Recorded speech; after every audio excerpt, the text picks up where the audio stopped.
ભગવાન શ્રી રામના હાથે શિવ ધનુષનો ભંગ થયો એ કથા ભગવાન શિવજીમાં પાર્વતીને બતાવે છે. એ યાજ્ઞવલ્ક્ય મુનિ ભરદ્વાજજીને બતાવે છે. તુલસીદાસજી મહારાજ કહે છે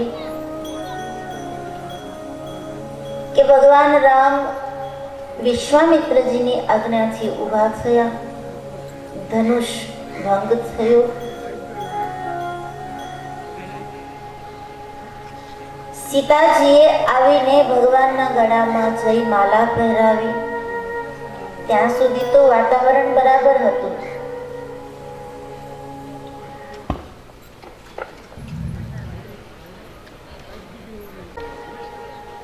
પણ સીતાજી જેવા જય માલા પહેરાવે, ભગવાન રામ અને સીતાજીનો જય જયકાર સભામાં થાય પછી ત્યાં ઉપસ્થિત રાજાઓએ બળવો કર્યો કે આ રામ લખનને અમે મારી નાખીએ, સીતાને લઈ ન જવા દઈએ, સીતા અમારા છે. ત્યારે જનક મહારાજ સીતાજીને સુરક્ષિત સ્થાન પર લઈ જાય છે. લક્ષ્મણજીનો ક્રોધ ફરી એકવાર ભભૂકી ઉઠ્યો છે કે જો પ્રભુ રામ આજ્ઞા કરે તો આ બધાને હમણાં જવાબ દઈ દો. પણ સંતો કહે છે કે આવું થવાનું કારણ શું? સીતાજી એ શક્તિ છે અને ભગવાન રામ એ નારાયણ છે. શક્તિ હંમેશા નારાયણને વરે, અથવા તો ભગવાન જ્ઞાન છે અને સીતાજી ભક્તિ છે. જ્ઞાનના દેવ છે, જ્ઞાનના પરમાત્મા છે, જ્ઞાન દેનાર છે અને સીતાજી ભક્તિ છે. તો સાધકને જ્ઞાન મળે, સાધકને ભક્તિ જય માલા પહેરાવે, પછી સમાજ બળવો કરે છે. એનો અર્થ કે જ્યારે આપણા જીવનમાં ભક્તિ આવશે ત્યારે આ તૈયારી રાખવી જોશે કે સમાજ આપણો વિરોધ કરે. જ્યાં સુધી આપણે સીધા સાધા છે, ભક્તિ નથી કરતા, અથવા તો ધર્મ વિશે, ભક્તિ વિશે આપણને કંઈ જ સમજણ નથી, ત્યાં સુધી સમાજ આપણી સાથે બરાબર છે. પણ જેવા આપણે ભક્તિમાં કંઈક અગ્રસર થઈએ, કંઈક ભક્તિની સમજણ આવે, કંઈક આપણા જીવનમાં જ્ઞાન આવે, કંઈક ભક્તિ આવે, પછી સમાજ બહુ વિરોધ કરે કે હવે તો અમારું ધ્યાન નથી રાખતા. અને વિરોધ કરવા વાળા પાછા નજીકના જ હોય કે હવે અમારો બહુ ખ્યાલ નથી રાખતા, બહુ ભક્તિ કરવા લાગ્યા છે, બહુ આમ છે, બહુ તેમ છે. એટલે હરેક સાધકના જીવનમાં એકવાર આ વિરોધ ઊભો થાય છે.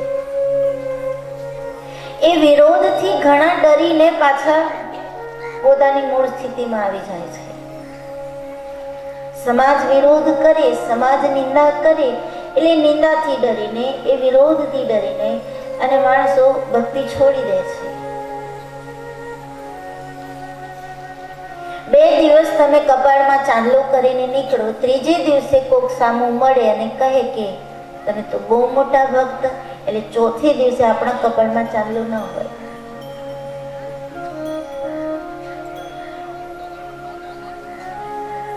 અને કરુણા છે આ સમાજની કે ખોટું કામ કરવા જ્યારે જાય ત્યારે એને સમાજની બીક નથી, પણ સારું કામ કરવા જાય ત્યારે એને સમાજની બહુ બીક લાગે કે સમાજ શું કહેશે. સબસે બડા રોગ ક્યા કહેંગે લોગ, આ અત્યારનો બહુ મોટો રોગ છે.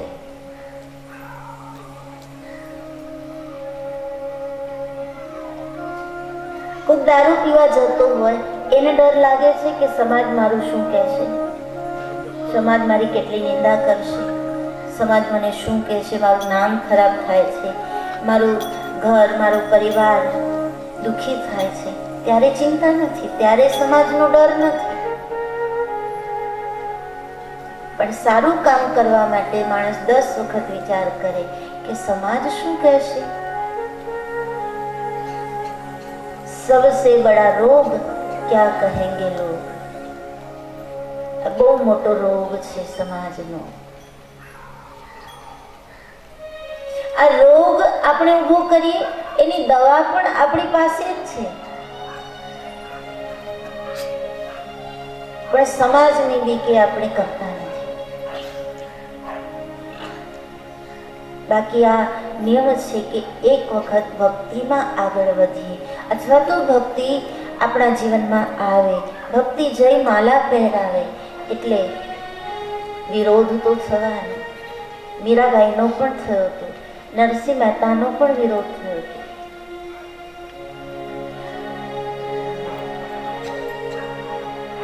મીરાબાઈનો વિરોધ કરનાર એના જ સ્વજન હતા, નરસિંહ મહેતાનો વિરોધ કરનાર એના જ નાગરો હતા,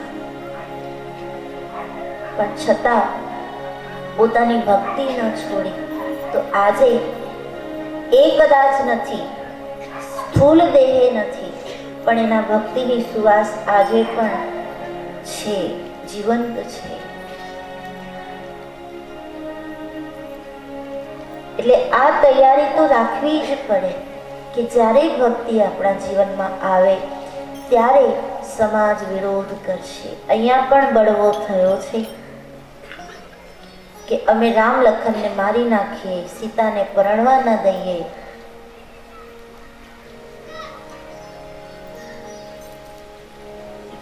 હાહાકાર મચી ગયો છે સભામાં. હજુ થોડી ક્ષણો પહેલા સભામાં જય જયકારનો ધ્વનિ હતો, તાળીઓનો ગડગડાટ હતો, બધા આનંદ કરતા હતા, ને થોડી જ ક્ષણોમાં વાતાવરણ આખું બદલાઈ ગયું, હાહાકાર મચી ગયો. મારો પકડો, મારો પકડો આવી બૂમો સંભળાવા લાગી.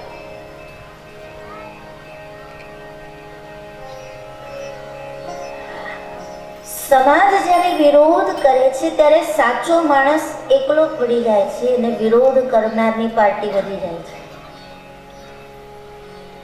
હંમેશા આ જ બને.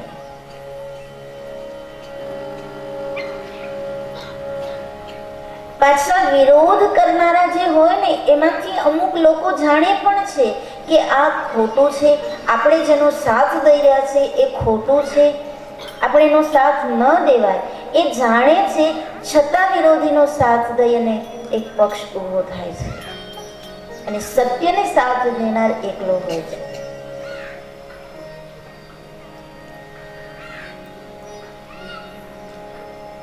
અહીંયા પણ એ જ ઘટના બની. ભગવાન રામ લખન એ સંખ્યામાં બહુ ઓછા છે અને વિરોધ કરનારની સંખ્યા વધી જાય છે.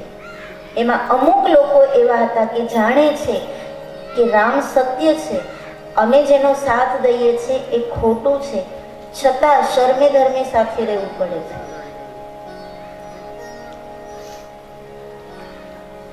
અને વાતાવરણ આખું બદલાઈ ગયું છે, હાહાકાર ચારે બાજુ, મારો પકડોની બૂમો સંભળાઈ રહી છે. એ વખતે તુલસીદાસજી મહારાજ કહે છે કે જ્યારે આ હાહાકાર મચી રહ્યો હતો ત્યારે એક પાત્ર એવું આવ્યું એ સભામાં કે બધા ચૂપ થઈ ગયા. અને એ પાત્રનો પરિચય આપે છે તુલસીદાસજી મહારાજ. તેહી અવસર સુની શિવ ધનુ ભંગા,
આને મારી નાખો, આને પકડી લો, આવી બૂમો જ્યારે સંભળાવા લાગી, વાતાવરણ એકદમ ભયંકર જ્યારે બનવા લાગ્યું, તેહી અવસર સુની શિવ ધનુ ગંગા આયે ભૃગુકુલ કમલ પતંગા.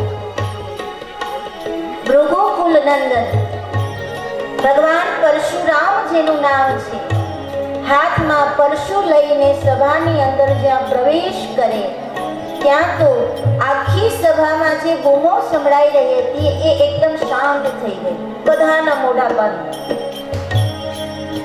મોટા શિક્ષક આવે ક્લાસમાં, છોકરાઓ બહુ અવાજ કરતા હોય પણ શિક્ષક જેવા આવે એવા છોકરાઓ કેવા ડાયા ડમરા થઈ જાય.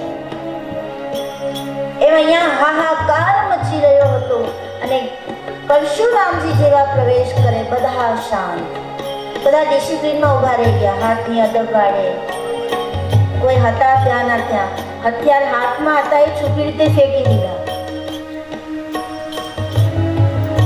પણ બાબાજી અહીંયા પરશુરામજીનો પરિચય આપે છે. ગૌર શરીર ભૂતિ ભરી ભ્રાજા, ગૌર શરીર ભૂતિ ભરી ભ્રાજા, ભાલ વિશાલ ત્રિપુંડ બિરાજા, ભાલ વિશાલ ત્રિપુંડ બિરાજા. ગૌર શરીર, ગૌર વર્ણના છે પરશુરામજી. ભગવાન રામ પણ નારાયણના અવતાર છે અને પરશુરામજી પણ એક અવતાર છે. ગૌર શરીર ધારી છે, ભાલ વિશાલ ત્રિપુંડ વિરાજા, પોતાના કપાળમાં ત્રિપુંડ કર્યો છે.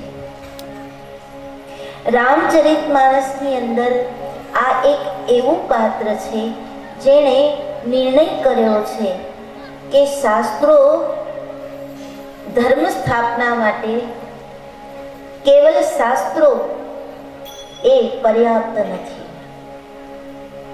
જો ધર્મ સ્થાપના કરવી હોય તો શસ્ત્રો પણ લેવા પડે. અને પરશુરામજી એ ભૃગુકુલ વંશી છે, બ્રાહ્મણ વંશી છે, બ્રાહ્મણ કુળમાં જન્મ્યા છે. બે પાત્ર છે રામાયણમાં વિરોધાભાસી. ક્ષત્રિય કુળમાં જન્મી અને વિશ્વામિત્રજીને એમ લાગ્યું કે શસ્ત્ર પર્યાપ્ત નથી, ધર્મ સ્થાપના માટે શાસ્ત્રો જોઈએ. અને બ્રાહ્મણ કુળમાં જન્મેલા પરશુરામજીએ નિર્ણય કર્યો કે શાસ્ત્રો પર્યાપ્ત નથી, ધર્મ સ્થાપના માટે શસ્ત્ર જોઈએ. એક વ્યક્તિત્વ એવું છે જેણે શસ્ત્ર છોડી અને શાસ્ત્ર લીધા, અને એક વ્યક્તિત્વ એવું છે જેણે શાસ્ત્ર છોડી અને શસ્ત્ર લીધા. પણ બંનેનો હેતુ એક જ છે કે સમાજમાં ધર્મનું સ્થાપન થાય. વિશ્વામિત્રજીએ ક્ષત્રિયત્વનો નાશ કરી બ્રહ્મતેજ પ્રાપ્ત કર્યું અને પરશુરામજી બ્રાહ્મણ તો હતા જ, બ્રહ્મ તેજસ્વી તો હતા જ, પણ પોતાના અંદર ક્ષત્રિયત્વને પ્રગટ કર્યું અને પરશુ રાખતા પોતાની સાથે. શિવ ધનુષ મહારાજ જનક પાસે હતું, એમ ભગવાન નારાયણનું ધનુષ પરશુરામજી પાસે હતું, જે પોતાના ખભા ઉપર સદા એ રાખતા. જ્યાં જતા ત્યાં ધનુષ એના ખભા ઉપર જ હોય. અને બાણ રાખવા માટે બે ભાથા રાખતા. જોરદાર શસ્ત્ર ઉપર પરશુરામજીને વિશ્વાસ છે. અને આ પરશુરામજી મહારાજ જનકની સભામાં જ્યાં આવ્યા ત્યાં બધા રાજા શાંત થઈ ગયા.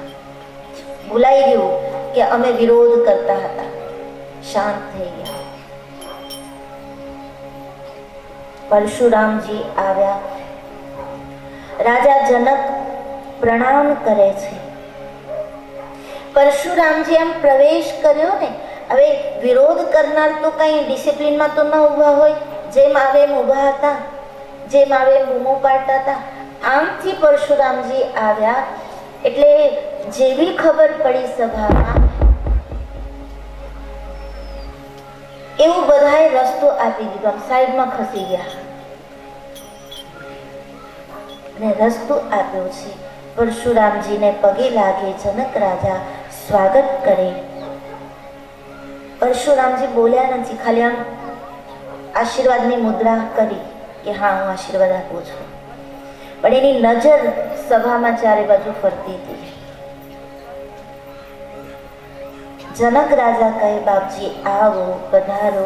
તો કાંઈ નહીં, જનક તું પેલા મને એ કે કોની આજ્ઞાથી તે આ સભા બોલાવી? તને ખબર નથી કે ક્ષત્રિયોની સભા બોલાવવા પહેલા પરશુરામજીની પરવાનગી લેવી પડે? કોને પૂછીને આ સભા તે બોલાવી છે? એમાં સભાના મધ્ય ભાગમાં જે ધનુષના બે ટુકડા જોયા, એ ટુકડા જોઈને ક્રોધાવેશમાં આવીને પરશુરામજી બોલ્યા કે હે જનક રાજા, પેલા મને એ બતાવ કે આ ધનુષના ટુકડા કર્યા કોણે? કોણ છે જેણે આ ધનુષ તોડ્યું? એમાં વિશ્વામિત્રજી આવે છે પરશુરામજીને મળવા, પણ પરશુરામજીનું ધ્યાન નથી. ભગવાન રામ અને લક્ષ્મણજી પગે લાગ્યા. પરશુરામજીએ જોયું, પણ ભગવાન રામનું રૂપ જોઈને જેમ વિશ્વામિત્રજી ખોવાઈ ગયા હતા, ભગવાન રામનું રૂપ જોઈને જેમ જનક રાજા ખોવાઈ ગયા હતા, એમ ભગવાન રામનું રૂપ જોઈને એક ક્ષણ માટે પરશુરામજી પણ આકર્ષિત તો થયા છે કે આ કોણ છે? આટલું સુંદર આ કોણ છે? આટલું તો એને અનુભવ થયો, પણ એને ધ્યાન ન દીધું. જનક રાજાને કીધું કે કોણ છે આ ધનુષને તોડનાર? અહીંયા પરશુરામજી જો બરાબર ભગવાન રામને જોત, ભગવાન રામના બરાબર દર્શન કરત, તો એમનો ક્રોધ એની મેળે શાંત થઈ જાય. પણ પરશુરામજીએ જોયું ન જોયું કરી, મન આકર્ષિત તો થયું, પણ એના તરફ ધ્યાન ન દીધું અને માત્ર એમનું ધ્યાન ત્યાં જ છે જ્યાં ધનુષના ટુકડા પડ્યા હતા. અને વારે વારે પૂછે છે કે મારી મંજૂરી વગર આ સભા શા માટે અને આ ધનુષના ટુકડા કર્યા કોણે? જનક રાજા, આપને ખ્યાલ નથી કે હું ક્ષત્રિયોનો કાળ છું? આટલા બધા ક્ષત્રિયોને ભેગા કરવાની હિંમત કોણે કરી અને શા માટે કરી?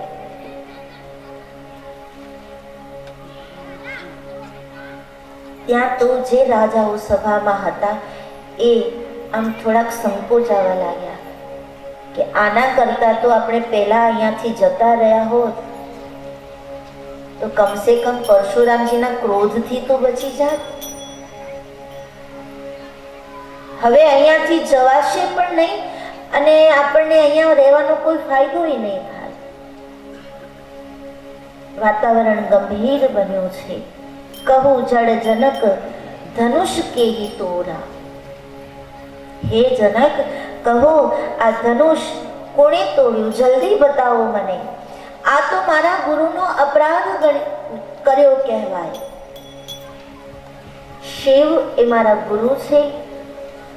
આ ધનુષ એ શિવ ધનુષ છે. આ શિવ ધનુષ જેણે તોડ્યું છે એ મારા ગુરુનો અપરાધી છે. તું જલ્દી એને બતાવ, તું જલ્દી એને આમાંથી જુદો પાડ, નહીં તો સભામાં જેટલા પણ છે બધાને હું મારી નાખીશ.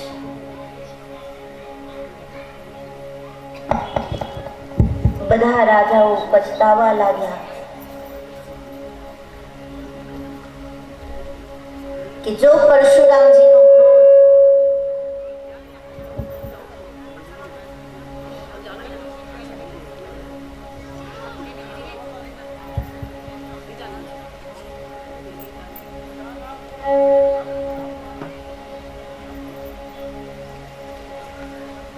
ક્રોધાવેશમાં પરશુરામજી બધાને મારવાની વાત કરે છે.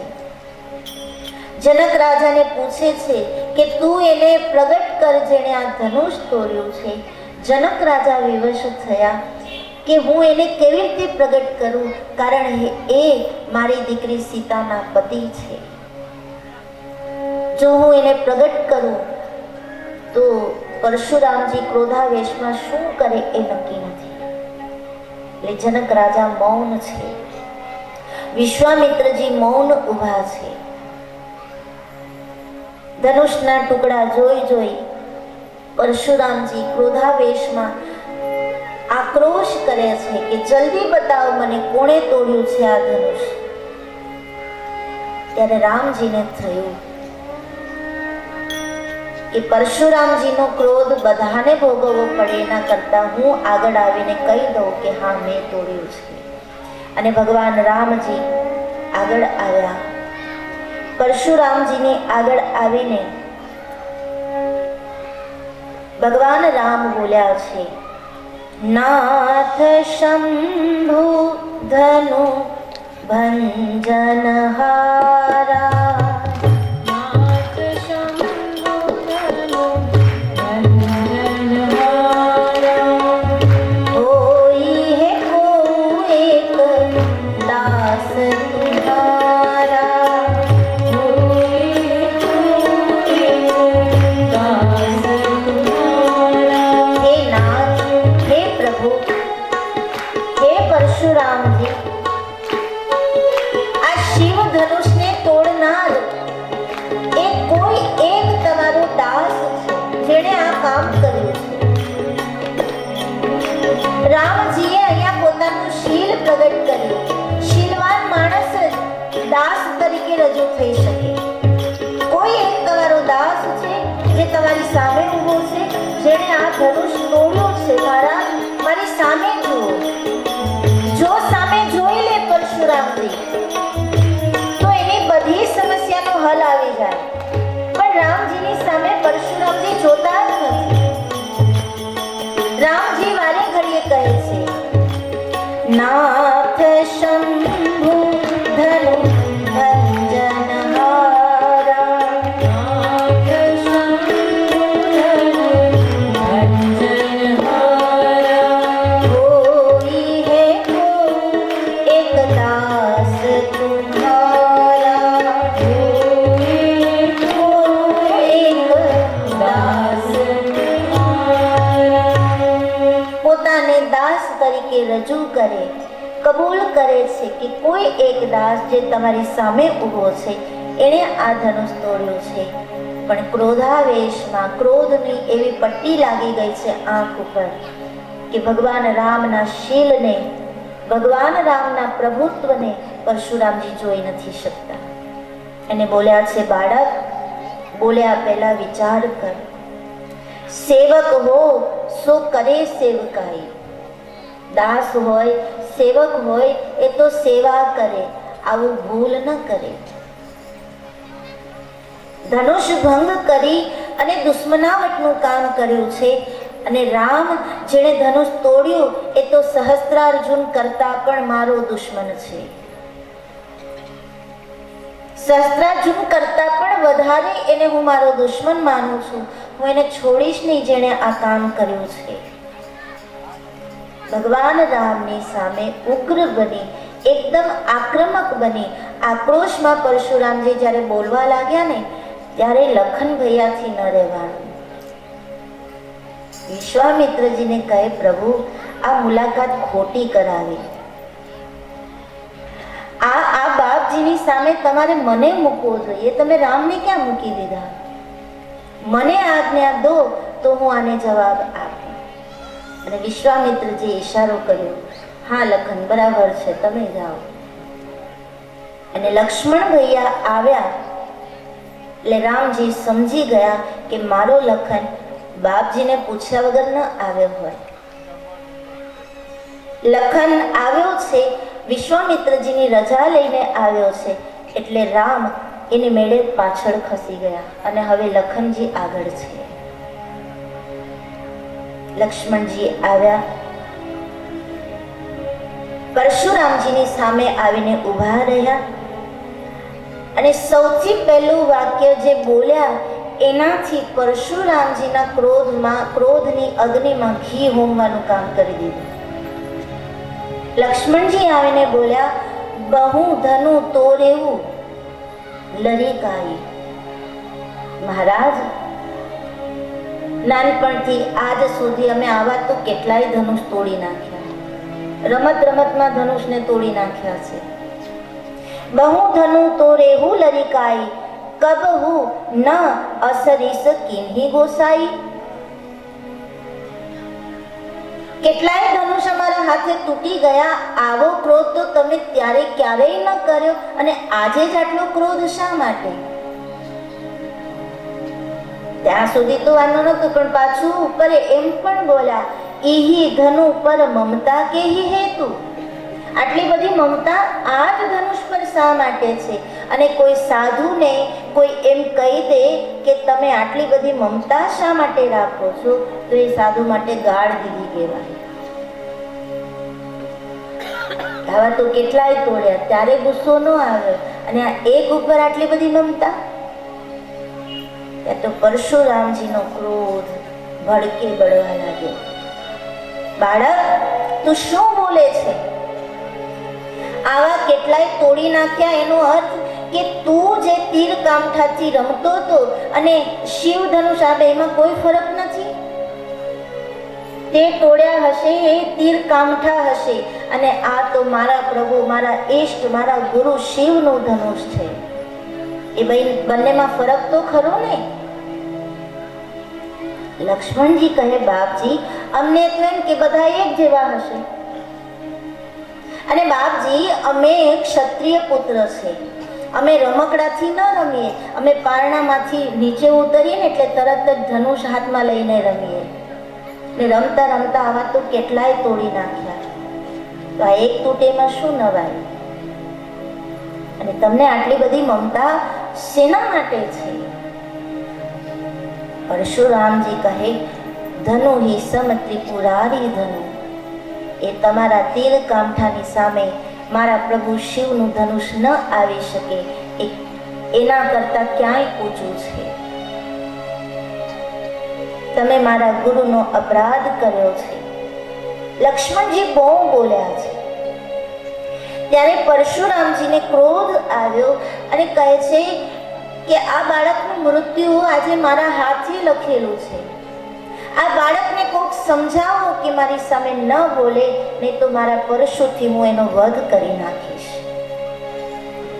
બાળક, તું બોલતા પહેલા વિચાર કર, નહીતર તારી માતાની ગોદ સૂની થશે. આજે મારા હાથે બાળકનું મૃત્યુ થઈ જશે. ભગવાન શિવજીના આટલા મોટા ધનુષને તું નાનકડું સમજે છે? તો લક્ષ્મણજી કહે, બાપજી, તો હવે તમારે સમજવું જોઈએ, મારે નહીં. તમે પોતે જ ન્યાય આપી દીધો કે ધનુષ આટલું મોટું છે તો એને તોડનારો કેટલો મોટો હશે. આ નિર્ણય તો તમે પોતે આપી દીધો કે જે ધનુષ શિવજીનું છે, જે ધનુષ આટલું મોટું છે, તો તમે પોતે જ વિચાર કરો ને કે એને તોડનારો કેટલો મોટો હશે. તો શા માટે ક્રોધ કરો છો? ક્રોધ કરવાની કોઈ જરૂર જ નથી. તમે તમારા મુખેથી જ ન્યાય આપી દીધો છે. અને પરશુરામજી ક્રોધ કરી પરશુ જે હાથમાં છે એ લઈને દોડે છે. કોક બચાવી લો આને, નહીં તો આ બાળકની માતાની ગોદ આજે હું સૂની કરી નાખીશ. દોડ્યા પરશુરામજી, પરશુ હાથમાં ઉઠાવી ઉગામ્યું આકાશમાં. લખનજીની બાજુમાં પણ પહોંચી ગયા, પણ ઉગામેલો હાથ આકાશમાં જ રહી ગયો, મારી નથી શક્યા. બાપજી, તમે મને પરશુ બતાવો છો એટલે તમે એમ માનો છો કે અમે તમારાથી ડરી જઈશું? હવે આવું બોલે પછી શું થાય? તમે એમ માનો છો કે અમે તમારાથી ડરી જઈશું? બાપજી, અમે તમારા હથિયારને નથી જોતા, તો બાપજી અમે તમારા ખભા પર જે જનોઈ છે અને ભાલમાં જે ત્રિપુંડ છે ને એને જોઈ રહ્યા છે એટલે શાંત છે. બાકી રઘુકુળમાં કેટલી તાકાત છે. એકવાર આ ત્રિપુંડ કાઢી નાખો, એકવાર જનોઈ ઉતારી દો, પછી તમને ખબર પડે કે રઘુકુલ વંશજ કેવા હોય. પણ અમારા રઘુકુળમાં જનોઈધારી હોય, ત્રિપુંડધારી હોય, એની સામે હથિયાર ઉપાડાતા નથી. આ અમારી મર્યાદા છે. પણ તમે એમ ન માનતા કે અમે તમારાથી ડરી ગયા છે. મહારાજ, અમારા રઘુવંશની મર્યાદા કદી કોઈ સંત ઉપર, કોઈ ઋષિ ઉપર હાથ ન ઉપાડે. પણ એમ ન માનતા કે અમારામાં કાંઈ નથી. એકવાર જનોઈ કાઢો, ત્રિપુણ ઉતારો, પછી મારી સામે આવો તો ખબર પડે. અને ત્યાં તો પરશુરામજી ફરી એકવાર પરશુ ઉઠાવી દોડ્યા છે કે બાળક, તું શું બોલે છે એની તને ખબર છે? વડીલોની સામે કેમ બોલાય એ તને કોઈએ શીખવાડ્યું નથી? તારે બોલતા પહેલા વિચાર કરવો જોઈએ. મારું આ પરશુ તારા પ્રાણ લઈ લેશે. તો લક્ષ્મણજી હસતા હસતા કહે, બાપજી, કોઈના પ્રાણ લેવા માટે તમારે આ પરશુની જરૂર નથી, તમારી વાણી જ કાફી છે. તમારી વાણી કઈ પરશુ કરતા ઓછી છે? તમારા ખંભે જનોઈ છે, ભાલમાં ત્રિપુંડ છે, અને તમે જે વાણી બોલી રહ્યા છો એ વાણી શું તમને શોભે છે? બાપજી, એલા તમે તો જુઓ, પોતાની જાતને જુઓ, અને ધનુષને તોડનાર જે છે એને જુઓ, એટલે તમને બધી ખબર પડી જશે કે તમે કોણ છો અને ધનુષને તોડનાર કોણ છે. એકવાર અંતર્મુખ થઈને તો જુઓ.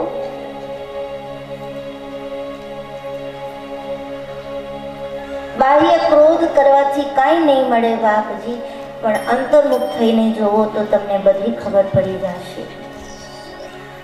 સતત લક્ષ્મણજીના પ્રહારો પરશુરામજીના હૃદયને આમ ઢંઢોળી રહ્યા છે. લક્ષ્મણજી નથી ચાહતા કે હું કઈ અવિવેક કરું, પણ પરશુરામજીના હૃદયમાં જે પરમાત્મા પ્રત્યે પ્રેમ છે એ પ્રેમને પ્રગટ કરવા માંડે છે, એટલે એના હૃદયને ઢંઢોળે છે. અને ઘણી વખત ગુરુના શબ્દો ઘાતક હોય છે, પણ એ ઘાતક શબ્દો માત્ર અને માત્ર હૃદયમાં રહેલા પ્રેમને ઉજાગર કરવા માટે હોય છે. હૃદયમાં છુપાયેલી જે ભાવના છે એને પ્રગટ કરવા માટે હોય છે. એટલે લક્ષ્મણજીની વાણી, લક્ષ્મણજીનો વ્યવહાર પરશુરામજીના ઢંઢોળી રહ્યો છે, હલાવી રહ્યો છે, એના હૃદયને વારે વારે ધ્રુજાવી રહ્યું છે. પરશુરામજીને એમ થાય છે કે હું ક્યાંક હારી રહ્યો છું આની સામે.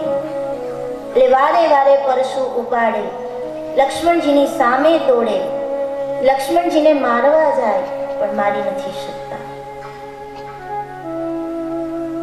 અને લક્ષ્મણજી પણ બોલવાનું બંધ નથી કરતા. એક પછી એક ઘીની આહુતિ દીધા જ કરે. એમાં રામજીને થયું કે બહુ ઉગ્રતા આવી ગઈ છે, હવે મારે જવું જોઈએ. એટલે વિશ્વામિત્રજીની સામે જોયું. વિશ્વામિત્રજીએ ઈશારો કર્યો, મતલબ રજા આપી. રામજી આગળ આવ્યા, લક્ષ્મણજી પાછળ. રામજી આવીને બોલ્યા, બાપજી,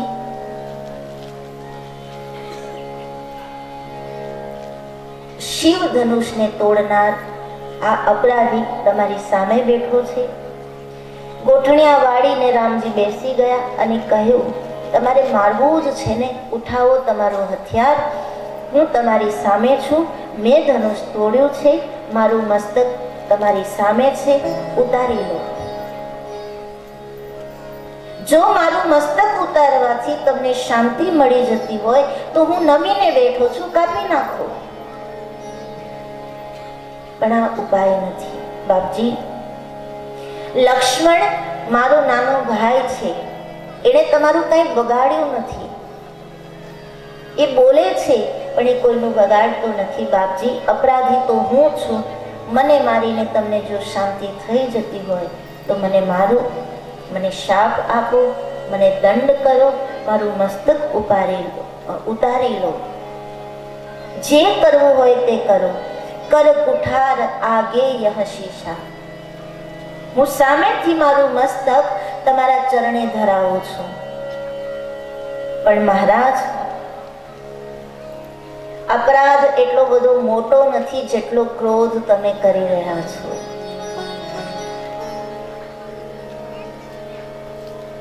આ ગુનો એટલો બધો મોટો નથી, ગુનો નાનો છે, પણ તમારો ક્રોધ કંઈક અધિક છે એવું તમને નથી લાગતું મહારાજ?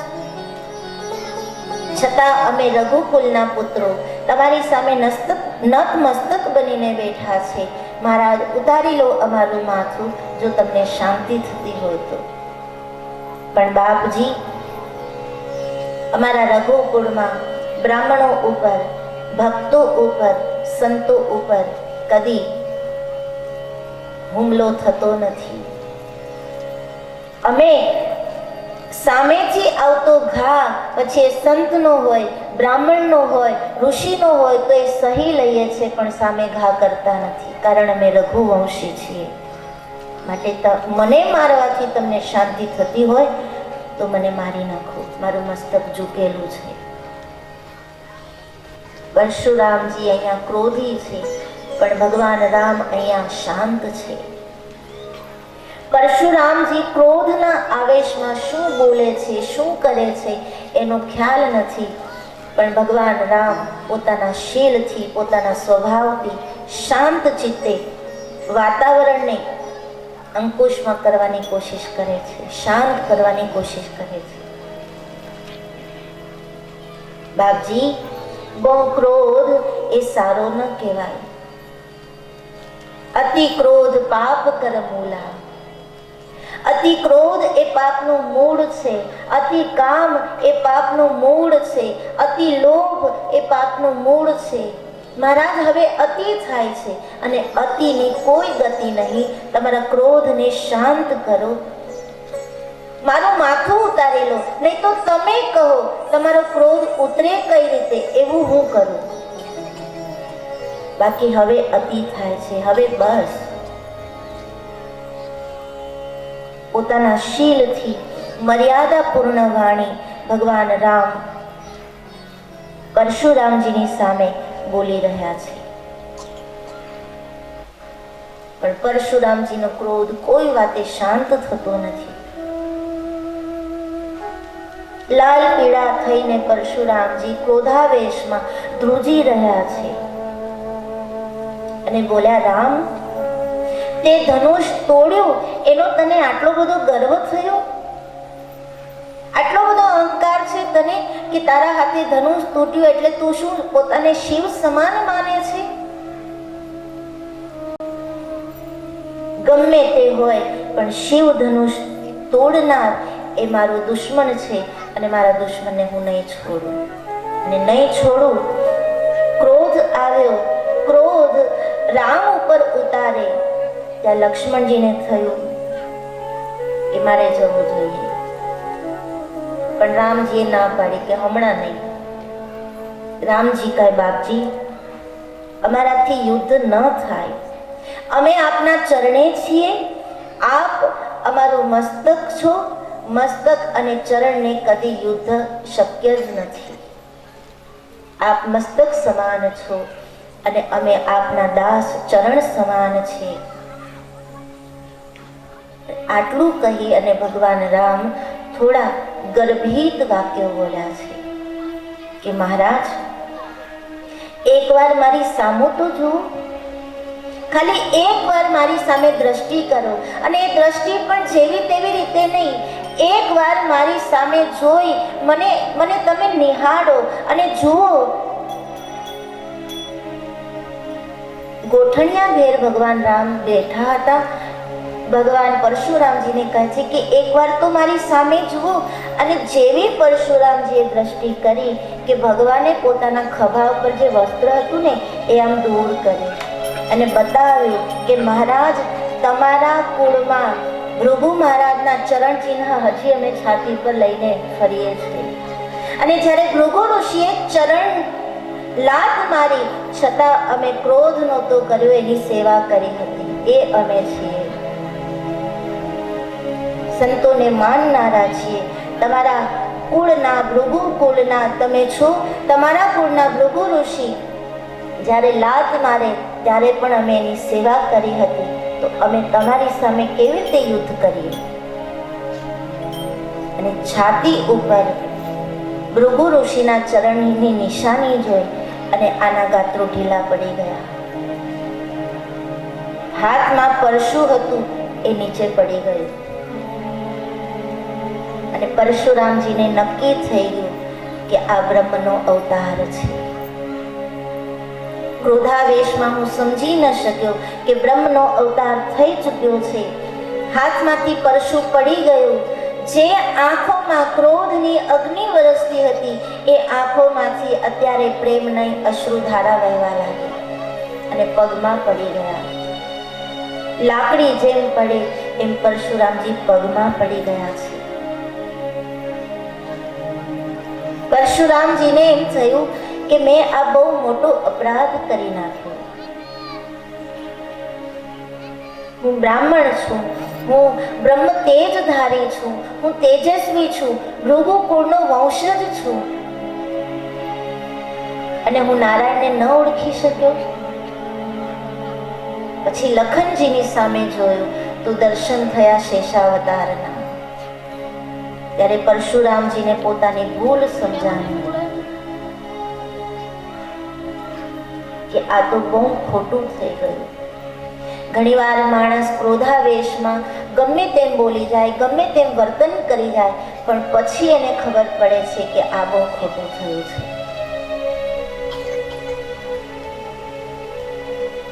આ ભગવાન રામજીના શબ્દો છે કે અતિ ક્રોધ સારો નહીં, અતિ કામ સારો નહીં, અતિ લોભ સારો નહીં. પરશુરામજીને પસ્તાવો થાય છે, આ બહુ ખોટું થયું. એને નક્કી તો થઈ ગયું કે આ બ્રહ્મનો જ અવતાર છે, છતાં પરશુરામજી એમ કહે છે પ્રભુ રામને કે પ્રભુ પોતાના ખભા ઉપર જે ધનુષ રાખતા હતા એ ધનુષ સામે ધરી અને પ્રાર્થના કરી કે પ્રભુ આ ધનુષ ચડાવી આપો તો મને પછી કોઈ શંકા ન રહે, નક્કી થઈ જાય કે આ બ્રહ્મ જ છો. વિષ્ણુ ધનુષ જે પોતાના ખભા ઉપર રાખતા હતા એ પોતાના હાથમાં લીધું. પ્રભુ આ ધનુષને ચડાવી આપો, પણ ભગવાન એ ધનુષને હાથમાં પકડે એ પહેલા એ ધનુષ જ પોતાની મેળે ભગવાનના હાથમાં જતું રહ્યું. કારણ કે વિષ્ણુ ધનુષ એમ માને છે કે શિવ ધનુષ ભગવાનના હાથે તૂટી ગયું. એ ભગવાનનું કહ્યું ન માન્યું અને ભગવાનના હાથે તૂટવું પડ્યું. મારે તૂટવું પડે એના કરતા ભગવાન પાસે જતો રહું. અથવા તો સંતો એમ કહે છે કે પરશુરામજી સતત એ ધનુષને પોતાના ખભા પર રાખતા, તો ધનુષ ભગવાન પાસે જઈને એમ કહેવા માંગે છે કે પ્રભુ હું તમારો છું, મને તમારી પાસે રાખો અને આની સાથે નથી રહેવું. એટલે આપમેળે ધનુષ ભગવાનના હાથમાં જતું રહ્યું. ભગવાને એ ધનુષ ચડાવ્યું અને પરશુરામજીને નક્કી થઈ ગયું કે નહીં આ મારા પ્રભુ છે. અને ફરી એકવાર દંડવત પ્રણામ કરી પરશુરામજી ભગવાનની પાસે ક્ષમા યાચના કરે છે. વારે વારે ભગવાનના પગમાં પડી માફી માંગે છે. ત્યારે ભગવાન કહે પરશુરામજી આટલો બધો અફસોસ કરવાની જરૂર નથી. પરશુરામજી કહે નહીં પ્રભુ ભૂલ થઈ છે મારાથી, મને તમારી સ્તુતિ કરવી છે. ત્યારે પરશુરામજીએ ભગવાન રામની સ્તુતિ કરી છે અને એ શબ્દો મહારાજ તુલસીદાસજીએ પોતાના રામચરિતમાનસમાં લખી નાખ્યા. જય રઘુવંશ વન જવન ભાનુ, જય રઘુવંશ વન જવન ભાનુ, ગહન તનુજ કુલ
હરવા વાળા છો, આપ ક્રોધનો નાશ કરવા વાળા છો, આપ કામ ઉપર વિજય મેળવનારા છો.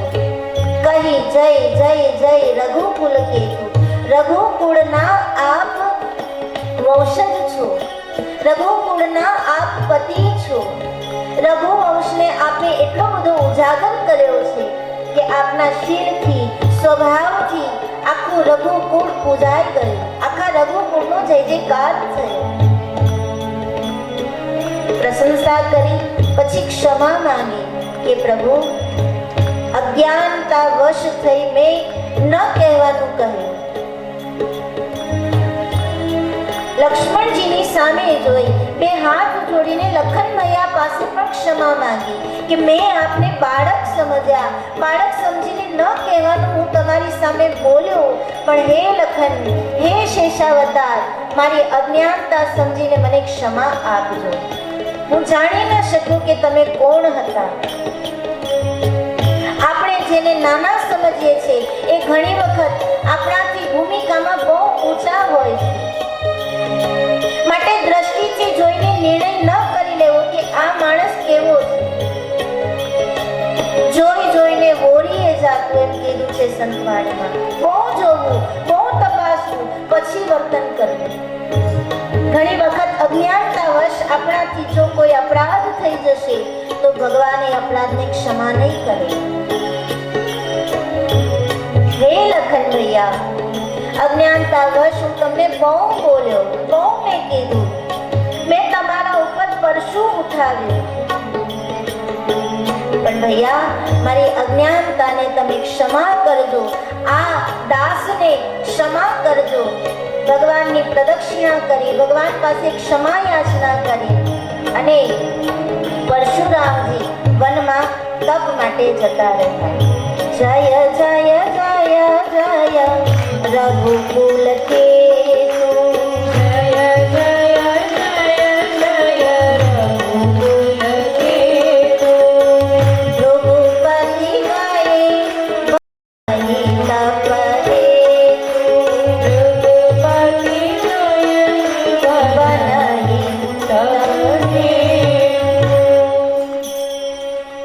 બારંબાર જય જયકાર કરે, બારંબાર પગે લાગે, વારંવાર માફી માંગે અને પછી સજલ નેત્ર બની ભગવાનના દર્શન કરી, ભગવાનની પ્રદક્ષિણા કરી, બંને ભાઈઓની ક્ષમા યાચના કરી અને પરશુરામજીએ ત્યાંથી વિદાય લીધી છે. વનમાં જતા રહ્યા તપસ્યા કરવા માટે.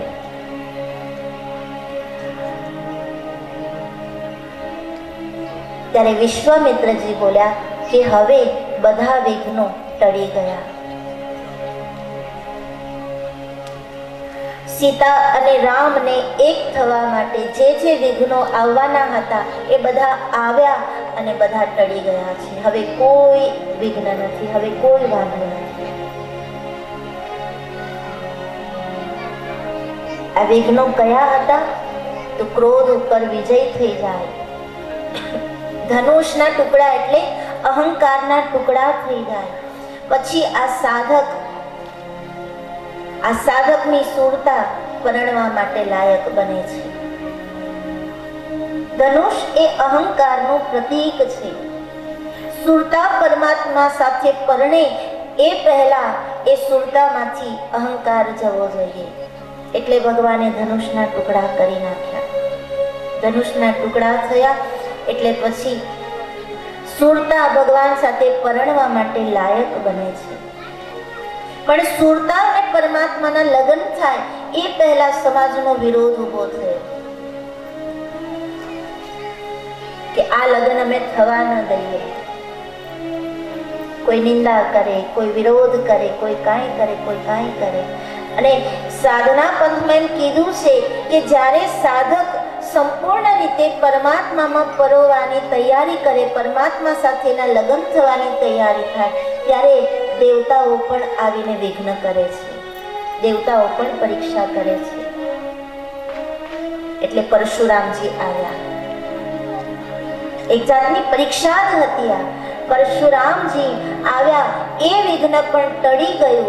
હવે વિશ્વામિત્રજી કહે હવે સંપૂર્ણ રીતે જે કાંઈ વિઘ્નો હતા એ બધા ટળી ગયા છે. હવે રામ અને સીતાના લગ્ન જલ્દી થાય, જેનો લાભ સર્વને મળે. અને બધા આનંદ વિભોર બની ગયા છે. જનક રાજા કહે, મેં ધન્ય હો ગયા. વિશ્વામિત્રજી કહે કે આપ પત્રિકા લખો, અયોધ્યા મોકલાવો અને મહારાજ જનકને, મહારાજ દશરથને નિવેદન કરો કે એ જાન લઈને જનકપુર આવે. અને લગ્ન પત્ર તૈયાર થયું, અયોધ્યા મોકલવામાં આવ્યો. વિશ્વામિત્રજીની સાથે ભગવાન રામ અને લક્ષ્મણ નીકળ્યા. તાડકા વધથી લઈને પરશુરામજી પર વિજય મેળવ્યો ત્યાં સુધીની બધી જ કથાઓ પત્રમાં લખવામાં આવી. અને છેલ્લે નિવેદન કરવામાં આવ્યું કે ધનુષ ભંગ શ્રી રામના હાથે થયું, માટે મહારાજ દશરથ આપ જાન લઈને અયોધ્યાથી જનકપુર આવો, ભગવાન રામ અને માં સીતાના વિવાહ માટે. આ પત્રિકા લખી 2 દૂતોને અયોધ્યા મોકલાવ્યા છે. બંને દૂતો પત્ર લઈને અયોધ્યા આવે છે. પણ જ્યારથી વિશ્વામિત્રજી ભગવાનને લઈને ગયા હતા ત્યારથી અયોધ્યાની દશા થોડીક કફોડી હતી. કોઈને ખાવું ભાવતું નહોતું, કોઈને કાંઈ કામકાજમાં મન નહોતું લાગતું. ભગવાન રામની યાદમાં બધા સુમસામ અયોધ્યામાં બેઠા છે. એમાં દૂતો આવ્યા. આવીને दशरथ राजा ने कहा कि महाराज हम जनकपुर से आए हैं, आपके लिए पत्रिका लेकर आए हैं. ત્યારે દૂતોના હાથમાંથી પત્રિકા લેવા માટે દશરથ રાજાએ હાથ લંબાવ્યો તો ખરો, પણ હાથ ધ્રુજવા લાગ્યો કે શું હશે આ પત્રમાં, શુભ સમાચાર હશે કે અશુભ હશે. હાથમાં પત્ર આવ્યો. પત્ર ખોલી અને દશરથ રાજાએ જ્યાં પત્ર વાંચ્યો ત્યાં તો દશરથ રાજા નાચવા લાગ્યા. પોતાના રામના બધા જ પરાક્રમો વાંચી અને દશરથ રાજાને બહુ જ આનંદ થયો છે. આનંદ વિભોર બની અને દશરથ રાજા નાચવા લાગ્યા છે. રામને જેમ દશરથ રાજા હૃદય લગાડે એમ પત્રને આજે હૃદય લગાડ્યો છે કે આ મારા રામનો પત્ર છે, એના લગ્નનો પત્ર છે. આ પત્ર નથી, મારો રામ છે. ત્યાં ભરત ભૈયા આવ્યા, શત્રુઘ્નજી આવ્યા, પૂછે છે પિતાજી કોનો પત્ર છે? એ બેટા જનકપુરથી પત્ર આવ્યો છે, તારા ભાઈ રામના વિવાહ છે અને આપણે જાન જોડીને જવાનું છે. ત્યાં તો ભરતજી પણ નાચવા લાગ્યા, હૃદય પુલકિત થવા લાગ્યું, આંખોમાંથી આનંદના અશ્રુ છલકાવા લાગ્યા. પત્ર નથી વાંચ્યો, પણ સૌથી પહેલા જઈને માં કૌશલ્યાને સમાચાર આપે છે કે માં સાંભળો, જનકપુરથી પત્ર આવ્યો છે, મારા ભાઈ રામના વિવાહ છે અને આપણે જવાનું છે. અને માં કૌશલ્યા કહે, બેટા ભરત આટલો બધો ગાંડો ન થા, થોડુંક બાકી રાખ, હજુ તારે જાનમાં જવાનું છે. એટલો આનંદ થયો છે. મરનાર માણસને મરતી વખતે આમ તરસ્યા માણસને જેમ પાણી મળે એમ ભરતજીને જાણે એમ મળ્યું કે મને સજીવની બુટી મળી ગઈ. અવધવાસીઓને સમાચાર અપાયા કે તૈયારી કરો, આપણે રામની જાન લઈને જવાનું છે. આખું અવધ નાચવા લાગ્યું. દશરથ રાજાએ મંત્રીઓને આદેશ કર્યો કે જાન પ્રસ્થાનની સર્વ તૈયારી કરો. આનંદ વિભોર બની દશરથ રાજા બધી તૈયારીઓમાં જોડાયા છે. ભરતજી, શત્રુઘ્નજી બધા તૈયારીઓ કરે છે. ગામના લોકો, અવધવાસીઓ પોતપોતાની રીતે તૈયારીઓ કરે છે. રાણીવાસમાં સમાચાર મોકલવામાં આવ્યા કે રામના લગ્નની તૈયારી કરો. ત્યાં પણ તૈયારીઓ થવા લાગી. એમાં દશરથ રાજા સૌથી પહેલા ગુરુ વશિષ્ઠજી પાસે જાય છે. ગુરુ વશિષ્ઠજીના ત્યાં જઈ વશિષ્ઠજીનું પૂજન કરી અને દશરથજી બોલ્યા, બાપજી, આપની કૃપાથી આજે આ અવસર અમારે આંગણે આવ્યો છે. બાપજી, આપની કૃપા હતી કે મારે ત્યાં પારણું બંધાયું મોટી ઉંમરે. બાપજી, આપની કૃપા હતી કે મારા ચારે સંતાનો સંસ્કારી બન્યા. બાપજી, આપની કૃપા છે કે મારો રામ તાડકાને મારી શકે તો મારો રામ પરશુરામજી ઉપર પણ વિજય મેળવી શકે. એ આપની કૃપા છે. આપની કૃપાથી આ બધું સુલભ બન્યું છે અને આ જે દિવસ આવ્યો ને બાપજી, એ પણ આપની કૃપા છે. અમે ધન્ય છીએ કે આપના જેવા ગુરુની કૃપા અમને મળી છે. વશિષ્ઠજી કહે છે, રાજન, એ તો પરમાત્માનો અવતાર છે અને એ તમારી બઢાઈ છે કે તમે મને યશ આપો છો. ત્યારે દશરથ રાજા પ્રાર્થના કરે કે પ્રભુ, મારા રાઘવના લગ્ન થાય છે, તમારે અમારી સાથે જાનમાં આવવાનું છે. રામના લગ્ન થાય ત્યારે સંતો પણ હોય, રામના લગ્ન થાય ત્યારે વડીલો પણ હોય, રામના લગ્ન થાય ત્યારે ભક્તો પણ હોય. એ રામના લગ્ન છે જેમાં સંતો હોય, વડીલો હોય, વેદના મંત્રો હોય, બ્રાહ્મણો હોય. પણ અત્યારના રામ જે પોતાની મેળે લગ્ન કરવા નીકળી પડ્યા છે, એ લગ્ન સફળ નથી થતા. એનું કારણ કે એમાં સંતો નથી હોતા, એમાં વડીલો નથી હોતા, એમાં વેદની મર્યાદા નથી હોતી, એમાં કોઈ વિધિ વિધાન નથી હોતું અને એટલે એ લગ્ન સફળ નથી થતા. લગ્ન જીવન, દાંપત્ય જીવન ત્યારે જ સફળ થાય જ્યારે આ વસ્તુઓ બને. ગુરુ પોતે હોય, સંતો હોય, વડીલો હોય, બધાના આશીર્વાદ હોય, બ્રાહ્મણો દ્વારા વેદના મંત્રો બોલાતા હોય, બધાની સાક્ષી હોય, અગ્નિદેવની સાક્ષી હોય અને એમાં એ વાતાવરણમાં, એ પવિત્ર વાતાવરણમાં જ્યારે લગ્ન થાય ને, એ લગ્ન બધાના આશીર્વાદથી ફળે. બાકી પોતાની મેળે કરી લે, એ છોકરાઓ એમ માનતા હશે કે મા બાપને ક્યાં ચિંતા કરાવવી, એને ક્યાં દોડભાગ કરાવી, આપણે આપણું કરી લઈએ. પણ આવું કરનાર બાળકના માતા પિતા ચિંતા મુક્ત નથી થતા, પણ ઉલટા ચિંતામાં પડે છે.